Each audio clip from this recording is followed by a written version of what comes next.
大家好，我是小木头，欢迎大家来到我的视频频道。MCP 协议近期越来越火热，越来越多的 MCP 工具出现在大家视野中。从今天开始，我会分享一波新的视频系列，什么 MCP 工具值得装？本期视频我们介绍 Firecrawl。Firecrawl 是一款非常流行的开源爬虫。更通俗的讲，它能够将站点转换成大语言模型友好的数据。这类数据结构呢，通常是 Markdown 或 JSON 数据。作为一款开源项目，我们可以做本地化部署。如果大家不具有本地部署的条件呢，也可以使用它云端的 API。现在我们举个简单的例子，在官方网站这里，我给到它一个文档链接，点击 Start for Free。这个文档是 Firecrawl 文档的介绍部分。通过爬取，我们能够得到网页的 Markdown 版本。在大语言模型应用中，通常我们会利用 Markdown 格式的文本与大模型交流，这也是大模型能够非常好的理解数据的一种文件格式。目前在大语言模型应用中非常流行。随着 MCP 协议的发展， Firecrawl 官方也提供了 MCP 服务器，这意味着我们能够将它集成到任何支持 MCP 的客户端，比如 Claude 桌面应用、Cursor、Windsurf， 甚至 VS Code Client 插件。本期视频我们来分享如何实现本地化的 Firecrawl 部署，并且将其集成到 Client 插件。这样 VS Code 将不仅仅是一个代码编辑器，它也能变身为一个强大的本地化的爬虫工具。现在我们就开始吧。本期视频分享分为了3部分内容，首先是本地化部署 Firecrawl， 第二步我们以 Client 插件为例，演示如何配置 MCP 服务器来集成本地部署的 Firecrawl。最后，我们在 VS Code 做一番尝试，通过 MCP 服务器来抓取网页，并将其保存到本地。现在进入第一步，本地化部署 Firecrawl。首先来到 Firecrawl 代码仓库，在这里介绍了如何本地化部署。有多种方式，我们可以基于源代码部署，也可以利用 Docker。最方便的方式自然是使用 Docker， 我们今天分享的呢，也是这种方式。大家首先确保已经安装了 Docker 以及 Docker Compose 工具。接下来在代码仓库点击 Code， 获取克隆链接，在本地完成代码仓库的克隆。我在这里呢已经完成了这步操作。现在直接进入 Firecrawl 这个目录，回到代码仓库的 Contributing 文档。接下来我们要做简单的一步操作，将 env example 文件复制为 env。要注意，我们修改的 env 文件呢是在 apps API 目录底下。同样，我在这里已经完成了复制，来看看内容吧。这个文件来自于 example， 唯一的修改是 use DB authentication 这个字段，我将它从 true 改为了 false， 目的是在本地部署中跳过 authentication， 这样呢我们就不需要 API key 就可以访问。接下来就通过 Docker Compose op 命令启动容器。根据大家安装的 Docker 以及 Docker Compose 工具版本不同呢，所用到的工具会略有不同。如果大家像我一样，在本地的工具是 Docker -compose 呢，用这个命令就好。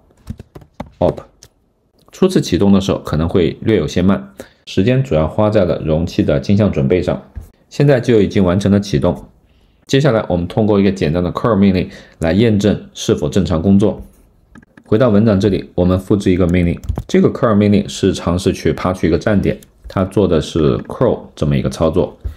我并不想做这么大的一个操作，取而代之的呢，我会简简单单的尝试爬取，也就是 scrape。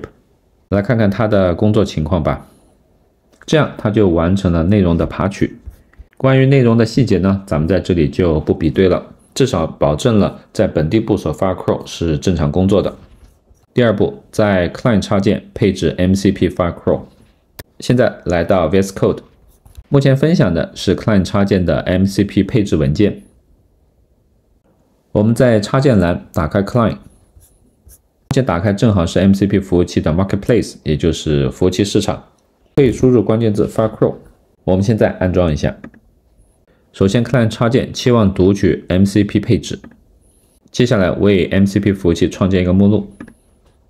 在这里 Client 给了我一个问题，要配置 MCP 服务器需要一个 API key， 我是本地部署的，同时关闭了 Authentication， 在这里我随机的给它一个并不存在的 API key 就可以了。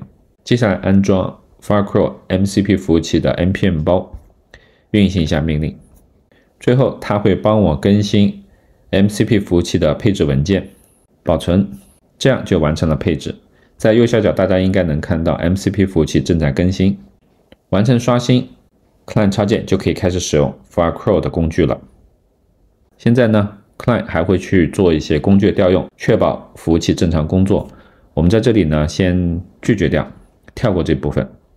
原因在于我们还需要额外的做一些手工的配置。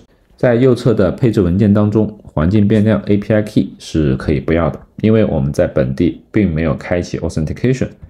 但是 URL 这个环境变量，也就是 Firecrawl API URL 这个环境变量是要的，我们需要将其指向本地的 Firecrawl 服务器。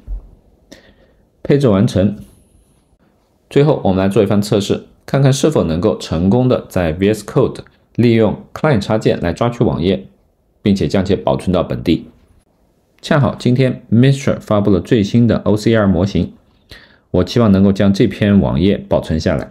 那我们来尝试一下，复制链接，来到 VS Code， 打开 Client 插件的聊天界面。我在这里告诉他，我期望他使用 Firecrawl 去爬取网页，并将其保存到 Docs 这个目录。来看看这个目录情况吧。目前有一份 MD 文档，在 Client 插件这里，他申请使用 Firecrawl Script 这个工具，点击 Approve。速度还是蛮快的，大家可以看到已经完成了抓取。现在呢，他申请能够创建这个文件 Mistral OCR MD。经过一番操作，文件创建完毕 ，Client 插件申请创建这个新文件，那么点击 Save 将其保存。任务执行完毕，我们现在可以关闭 Client 插件。我们在 VS Code 打开预览效果吧，看看抓取的质量如何。文字、图片到最后的表格都很好的做了抓取，有兴趣的朋友呢可以来跑一跑，运行一下，看看抓取效果如何，特别是比对一下原始的网页。所有功能呢其实是 Firecrawl 提供的支持。那么我们通过集成，使得 VS Code 也能够很好的进行数据的抓取，这也可以作为在与大模型交流中非常重要的语料信息。特别是当我们想使用一些非常新的技术，这些技术的文档呢，大模型并不知道。不过我们可以通过爬取的形式将其抓取下来，从而作为必要的语料交付给大模型，帮助它更好的理解最新的技术或信息。那今天的分享就到这里。如果大家在本地化部署 Firecrawl 有任何问题，或者在 MCP 服务器的配置上出现了问题，欢迎大家在评论区给我留言。那咱们就下期视频分享再见，同学们，拜拜。